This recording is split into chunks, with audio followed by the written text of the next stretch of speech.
It's Scott who tries a luck. Brilliant goal! Jill Scott gives England the lead. That's a lovely ball from Carey, and there may be a chance for White, and she's lobbed the keeper brilliantly.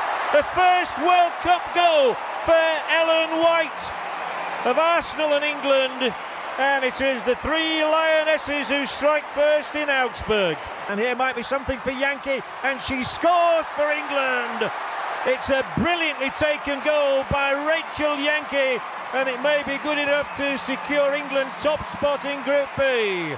Women's football is a rising sport in the UK, but without increased investment and media coverage, interest could fall. Preston Women's assistant manager Josh Mountain feels that the sport is becoming more popular. The grassroots level, like when you go past, say, like the playing fields now, you see just as many girls, junior teams especially, playing, and I think that's starting to filter now into the adult game, definitely, because obviously as those girls get older, when you get that bigger participation base, I think you do tend to start getting, then you get more girls coming through to play women's football. So yeah, no, definitely, I think so.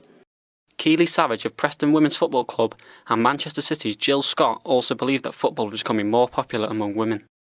Especially over this year, the last couple of years with the introduction of the WSL. Get young people into sports and playing football in general, especially young girls. I think I've been quite lucky to be involved in the past 7 years, but even in that short space of time you've seen an increase of media attention, increase of crowds, and I think just as a whole really it's really pushing in the right direction. I think since I've came in, the Sentinel contracts now, so it means that players can train as well as work, and they're not just working full time and then not getting the benefits of the training. The Football Association wants to increase participation in women's football, and they set up the Game Changer campaign to drive forward women's football in England. In Game Changer, our strategy for 5 years for the development of the women's game, one of those key areas is growing participation. Today is about a new partnership with the Premier League and the Football League and Sport England, and really using the power of those big club brands to attract young women into playing football. So we've got a target through this partnership of 40,000 new girls, young women, playing football over the next 2 years. So, very, very important part of getting more girls to play our game. Got qualified coaches in those clubs, so they get good quality coaching and a fun experience and a chance either to just enjoy local recreational football coaching and playing opportunities, or to join their local girls and women's teams and leagues that there's a network of across the country. So it really depends on how sort of seriously or how competitive they want to take the game. It's fantastic, I think, that the FA is working with the Premier League and the Football League. Obviously the Premier League and Football League clubs have got a great history of supporting their women's teams and have done so much to develop the game, but this is really about increasing participation through their community trusts. They've got a significant number of coaches working in the local community that can really promote women and girls football and get more people to play, so it's good to be investing in those trusts and working together to get more girls to play the game. Preston duo Josh Mountain and Keely Savage feel an increase in media coverage would raise participation levels in women's football. You only tend to see women's games on every other week. Obviously the season is different, so there's definitely airtime for it. I think it depends how attractive a company will find covering the particular competitions in terms of putting it on TV, but I think it could be better, but there's definitely been a good start. Yeah, I know, I think when they had the Women's FA Cup final last year, I think there was quite a large crowd, so there's obviously, I think ultimately also it just depends on location and what else is going on, because if, for example, you have a women's game on the same day as a men's game, but that's, I think, why it's good that the seasons alternate, because, say, like, for example, Liverpool women's, when the men's team aren't playing in the summer, obviously everyone who lives in that area can go and watch the women's team play. If you get parents reading newspaper, then they're going to introduce the kids into the game as well, so I think that would be an increase for it. Recently, it was revealed that less than 10% of sporting media coverage was devoted to female sport. Ruth Holdaway of the Women's Sport and Fitness Foundation says there is a market for women's sport to be televised. Clearly, the facts speak for themselves. 2% is pitifully low, and we need to change that, because there is no reason why women's sport shouldn't be covered to the same extent that men's sport is. When we watch the Olympics and we see our female athletes being successful, we don't kind of sit there and say, oh look, there's success in women's sport. We just see fantastic athletes performing at their best. People do want it. They want to see it. Beckham's free kick, yes! He's done it!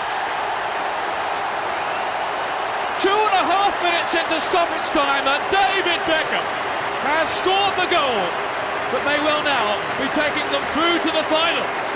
Ferguson, Cahill away, they'll be the danger men. Arteta's free kick, Victor McAvan is in! And Ferguson celebrates! He scored the winner! The men's game has many role models to boast, from David Beckham, Pele and Duncan Ferguson. So does the women's game lack such role models that could attract more females to take up football?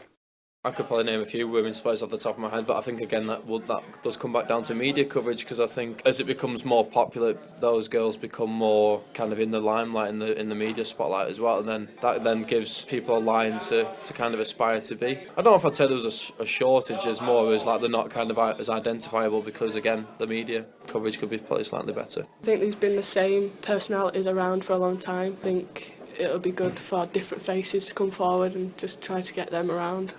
In 2011, the Football Association professionalised women's football and launched the Women's Super League in order to attract more girls and fans to the game. The league is played over the summer months as opposed to the winter, so fixtures don't conflict with the Men's Premier League. This is in a bid to raise awareness for the women's game while there is no men's games being played. Also, a second tier has been introduced to the Women's Super League, which means teams can now be promoted and relegated, a move that will be sure to make women's football more competitive and exciting.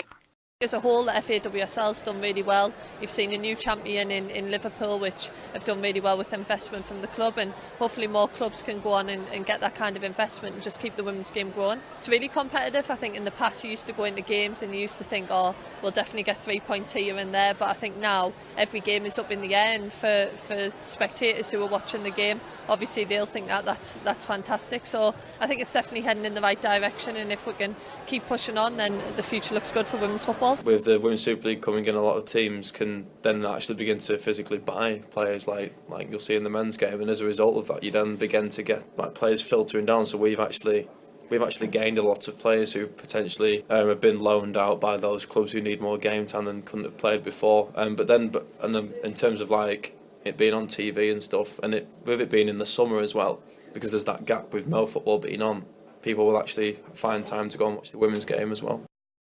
There's a huge gulf in investment between the men's game and the women's game. So does the lack of money discourage women and girls from taking up the sport? And will making women's football entirely professional attract more females to the game? Why you begin to play football in the women's game?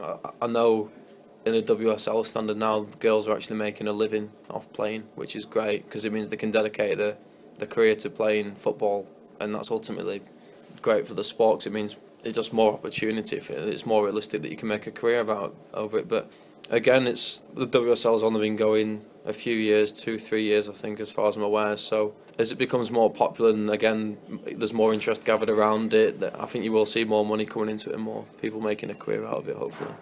It should be upped a little bit. So obviously it's not really, it's never going to reach men's standard, money-wise anyway. So, but as long as more people are getting involved, then I think it's more for enjoyment as well. I think what you've had in the past is people offering to come and play, maybe potentially getting paid a smaller amount of money to come and play part-time, but then obviously balancing that with work and other commitments, it becomes harder. But if you can dedicate and you just know that your schedule is I'm at training, I'm playing, it just means that you can actually dedicate all your attention and your effort in towards it, and then the quality improves then because girls are training 5 times a week as opposed to maybe like 2. So then when people do go and watch the game, the quality is better. People go on to go back and watch more. And I think definitely going full-time has helped the sport a lot as well.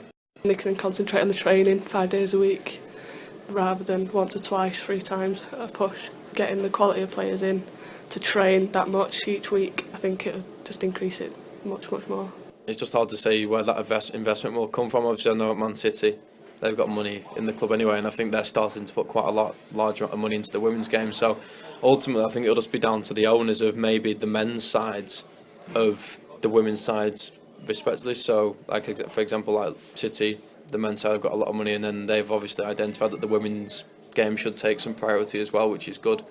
But then it just depends, like the teams that maybe play in men's League 2 and League 1, who don't particularly have as much money. It's hard to see where that backing could actually potentially come from.